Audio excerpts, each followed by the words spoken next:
आज के इस वीडियो में हम लोग अर्थशास्त्र विषय के महत्वपूर्ण वस्तुनिष्ठ प्रश्नोत्तर पर चर्चा करेंगे। इससे पहले भी हम लोगों ने अर्थशास्त्र के दो वस्तुनिष्ठ प्रश्नों के लेक्चर बनाया था। 2 वीडियो पहले ही इसका बन चुका है। ये लास्ट वीडियो है। निश्चित तौर पे आप सब इस तीनों वीडियो के प्रश्नोत्तर को सुनकर सभी प्रश्नों का उत्तर दे सकते हैं। आइए, पहला प्रश्न है, पूर्ण रोजगार संतुलन की अवस्था में समग्र मांग किसके बराबर होता है? उत्तर होगा समग्र पूर्ति के बराबर। प्रश्न है, अतिरेक मांग उत्पन्न होने का कारण क्या है? उत्तर सरकारी व्यय में वृद्धि, कर में कमी, हीनार्थ प्रबंधन, शाख विस्तार, विनियोग मांग में वृद्धि, निर्यात के लिए वस्तुओं के मांग में वृद्धि। अगला प्रश्न है, अतिरेक मांग की स्थिति में रोजगार कीमत और उत्पादन पर क्या प्रभाव पड़ता है? उत्तर होगा कोई प्रभाव नहीं पड़ता है। अगला है, न्यून मांग की स्थिति में क्या होता है? उत्तर मंदी आ जाता है। न्यून मांग की स्थिति में क्या आता है? मंदी आ जाता है। अगला है, यदि अर्थव्यवस्था में आय का संतुलन स्तर पूर्ण रोजगार स्तर से पहले निर्धारित हो जाता है तो इसे क्या कहते हैं? उत्तर होगा न्यून मांग। प्रश्न है, किन्स के अनुसार अर्थव्यवस्था में न्यून मांग की दशा को किस नाम से पुकारा जाता है? उत्तर अपूर्ण रोजगार संतुलन। अगला प्रश्न है, न्यून मांग की विशेषता क्या है? उत्तर होगा सामूहिक मांग स्तर पूर्ण रोजगार स्तर के लिए आवश्यक सामूहिक मांग से कम होता है तथा सामूहिक मांग पूर्ण रोजगार स्तर के लिए आवश्यक सामग्री पूर्ति से कम होता है। अवस्थितिक अंतराल किसकी माप को बताता है? उत्तर न्यून मांग को। अगला प्रश्न है, न्यून मांग के उत्पन्न होने का कारण क्या है? उत्तर देश की कुल मुद्रा पूर्ति में कमी, बैंक दर में वृद्धि, निवेश मांग में कमी, कर के वृद्धि में के परिणाम स्वरूप व्यय योग्य आय एवं उपभोग व्यय में कमी, उपभोग मांग में कमी। अगला प्रश्न है, किन्स का गुणक सिद्धांत किस के बीच किस संबंध स्थापित है? किन्स की गुणक सिद्धांत किसके बीच संबंध को स्थापित करता है? उत्तर होगा निवेश तथा आय के बीच। अगला है, के बराबर क्या होगा? उत्तर होगा, के का मतलब यहां गुणक होता है, के इक्वल टू 1/MPS। गुणक का सूत्र क्या होगा? उत्तर होगा डेल्टा वाई बटा डेल्टा आई। किन्स के अनुसार विनियोग गुणक का विचार किससे प्राप्त किया जा सकता है? उत्तर काहन के रोजगार गुणक से। किन्स का विनियोग गुणक का मूल्य किस पर निर्भर करता है? उत्तर सीमांत उपभोग प्रवृत्ति पर। किन्स के गुणकों को कौन तत्व प्रभावित कर सकता है? उत्तर सीमांत बचत प्रवृत्ति तथा सीमांत उपभोग प्रवृत्ति। एमपीएस का मान होता है 0 से अधिक और 1 से कम। रोजगार गुणक के जन्मदाता कौन है? उत्तर होगा काहन। यदि एमपीसी 0 है तो गुणक कितना होगा? उत्तर होगा 1। यदि एमपीसी 1/3 है तो गुणक कितना होगा? उत्तर होगा 1.5। यदि एमपीसी 1/2 है तो गुणक कितना होगा? 2 होगा। यदि एमपीसी 2/3 है तो गुणक कितना होगा? 3 होगा। यदि एमपीसी 3/4 है तो गुणक कितना होगा? उत्तर होगा 4। यदि एमपीसी 8/10 है तो गुणक कितना होगा? 5। यदि एमपीसी 1 है तो गुणक कितना होगा? अनंत। विनिमय का माध्यम क्या है? उत्तर होगा मुद्रा। वस्तु विनिमय प्रणाली की समस्या को किसने दूर किया? उत्तर होगा मुद्रा ने। मुद्रा का विकास सर्वप्रथम कहां हुआ था? उत्तर होगा लीडिया में।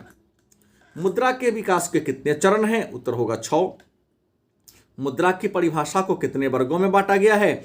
उत्तर होगा 3। मुद्रा की कार्यात्मक या वर्णनात्मक परिभाषा किसने दिया? उत्तर होगा हार्टले विदर्स, कोलवर्न और थॉमस ने। मुद्रा की वैधानिक परिभाषा किसने दिया? उत्तर होगा नैप। मुद्रा की सामान्य स्वीकृति की परिभाषा किसने दिया? उत्तर सेलिंगमैन, कोल और किन्स ने। मुद्रा वह है जो मूल्य का मापक और भुगतान का साधन है, किसने कहा? उत्तर होगा कोलवर्न। मुद्रा वह है जो मुद्रा का कार्य करे, किसने कहा? उत्तर हार्टले विदर्स। कोई भी वस्तु जो राज्य द्वारा मुद्रा घोषित कर दी जाती है मुद्रा कहलाती है, किसने कहा? उत्तर होगा नैप। मुद्रा वह वस्तु है जो सर्वग्राह्य हो, किसने कहा? उत्तर होगा शेलिंगमैन। मुद्रा के प्राथमिक कार्य क्या है? उत्तर विनिमय का माध्यम, मूल्य का मापक। मुद्रा का गौण या सहायक कार्य क्या है? उत्तर होगा स्थगित भुगतान का मान, मूल्य का संचयन, मूल्य का हस्तांतरण। मुद्रा के स्थैतिक एवं गत्यात्मक कार्य की व्याख्या किसने किया?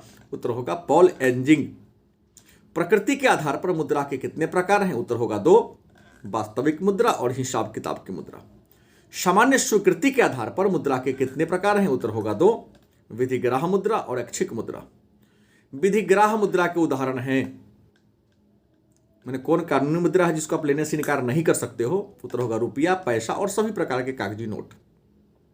अगला है असीमित विधिग्राह्य मुद्रा कौन है? 1 रुपया और 50 पैसा का सिक्का तथा कागजी नोट। सीमित विधिग्राह्य मुद्रा कौन है? सीमित विधिग्राह्य मतलब जिसको आप ज्यादा लेने के लिए बाध्य नहीं कर सकते हो किसी को, तो 50 पैसा और उससे नीचे का सिक्का। आंशिक मुद्रा के उदाहरण हैं, उत्तर होगा चेक, विनिमय पत्र और हुंडी। श्रेष्ठ मुद्रा किसका बना होता है? उत्तर होगा सोना और चांदी का। किसने कहा मुद्रा वह धुरी है जिसके चारों ओर संपूर्ण अर्थविज्ञान चक्र काटता है? उत्तर होगा मार्शल। देश की मुद्रा की आपूर्ति के कितने घटक हैं? उत्तर होगा 2, चलन मुद्रा और जमाएं। भारत में मुद्रा की पूर्ति के कितने माप हैं? उत्तर होगा 4, M1, M2, M3 और M4। प्रश्न M1 मुद्रा में शामिल क्या है? उत्तर होगा जनता के पास चलन की मुद्रा, बैंकों के पास मांग जमाएं और रिजर्व बैंक के पास अन्य जमाओं। दूसरा प्रश्न है तो M2 मुद्रा में शामिल क्या है? तो M1 प्लस डाक घर में बचत जमाएं। M3 मुद्रा में कौन शामिल है? तो M1 प्लस बैंकों के पास सावधि जमाएं। M4 मुद्रा में शामिल क्या है?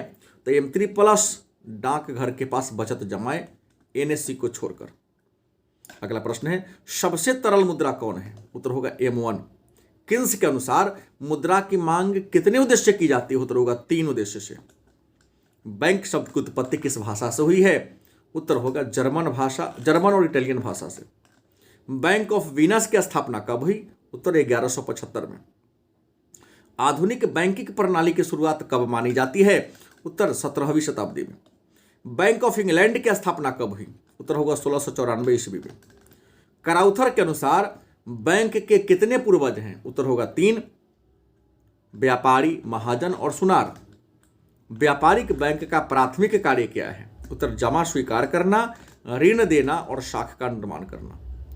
व्यापारिक बैंक कितने प्रकार के खाता में जमा स्वीकार करती है? उत्तर होगा 4, चालू जमा खाता, बचत जमा खाता और सावधि जमा खाता और आवर्ती जमा खाता। व्यवसायिक बैंक कितने प्रकार से ऋण देती है? उत्तर नगद साख के रूप में, ऋण एवं अग्रिम के रूप में, विनिमय पत्रों की कटौती के रूप में, सरकारी प्रतिभूतियों में निवेश के रूप में। अधिविकर्ष किस खाता पर मिलता है? उत्तर चालू खाता पर। अधिविकर्ष की अवधि क्या होती है? उत्तर होगा 3 माह। व्यापारिक बैंक एजेंट के रूप में कौन काम करता है? उत्तर विनिमय, विभिन्न मदों का एकत्रीकरण करना, भुगतान करना, प्रतिभूतियों की खरीद बिक्री करना, धन का प्रेषण करना, ट्रस्टी एवं प्रबंधक के रूप में काम करना और विदेशी मुद्रा का क्रय विक्रय करना। अगला प्रश्न है व्यापारिक बैंक के सामान्य उपयोगिता संबंधी कार्य क्या है? उत्तर होगा लॉकर की सुविधा देना, चेक एवं साख प्रमाण पत्र देना, ATM एवं क्रेडिट कार्ड देना, व्यापारिक सूचना एकत्र करना, वस्तुओं का वहन करना।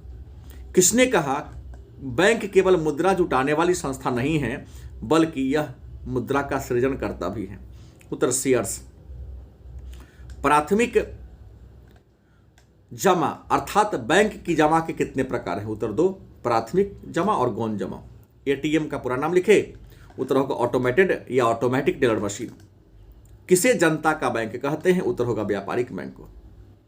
हम किस विधि से बैंक से मुद्रा निकाल सकते हैं? तो उत्तर होगा आहरण पत्र से या चेक के द्वारा या ATM के द्वारा। भारत के केंद्रीय बैंक का नाम क्या है? उत्तर RBI।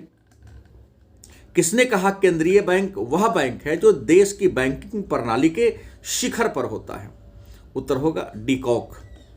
केंद्रीय बैंक का काम क्या है? उत्तर नोट जारी करना, सरकार के बैंकर के रूप में काम करना, बैंकों के बैंक के रूप में काम करना, अंतिम ऋणदाता के रूप में काम करना, समाशोधन गृह के रूप में काम करना, शाख का नियंत्रण करना, ब्याज दर का निर्धारण करना, वित्तीय परामर्शदाता के रूप में काम करना, बैंकों का संरक्षण करना, विदेशी विनिमय कोष का संरक्षण करना। भारत में नोट छापने का एक अधिकार किसके पास है? उत्तर होगा केंद्रीय बैंक के पास। किस देश में 12 केंद्रीय बैंक है? उत्तर होगा अमेरिका। किसे बैंकों का बैंक कहते हैं? उत्तर केंद्रीय बैंक को। यह भारत का आरबीआई हो जाएगा। किसे अंतिम ऋणदाता कहते हैं? किसे अंतिम ऋणदाता कहते हैं? उत्तर होगा केंद्रीय बैंक को। भारत में मुद्रा की छपाई किस प्रणाली के द्वारा होता है? उत्तर होगा न्यूनतम कोष प्रणाली। जिस दर पर व्यापारिक बैंक अन्य वित्तीय संस्थाओं और अपने ग्राहकों को ऋण देती है उस दर को क्या कहते हैं? उत्तर ब्याज दर। शाख नियंत्रण के मात्रात्मक तरीका कौन कौन है? उत्तर बैंक दर नीति, खुले बाजार की क्रियाएं, नगद कोष अनुपात में परिवर्तन, सावधिक तरलता अनुपात में परिवर्तन। शाख नियंत्रण के गुणात्मक अथवा चयनात्मक विधि कौन कौन है? उत्तर शाख की राशनिंग, उपभोक्ता शाख नियमन, सीमांत आवश्यकता में परिवर्तन, प्रत्यक्ष कार्यवाही, नैतिक दबाव और प्रचार। आरबीआई की स्थापना कब हुई? उत्तर 1935 में। आरबीआई का राष्ट्रीयकरण कब किया गया? उत्तर 1949 में। भारत का सबसे बड़ा व्यापारिक बैंक कौन है? उत्तर होगा स्टेट बैंक। मौद्रिक नीति का संबंध किससे है? उत्तर खुले बाजार की क्रियाओं से। मौद्रिक नीति का उद्देश्य क्या है?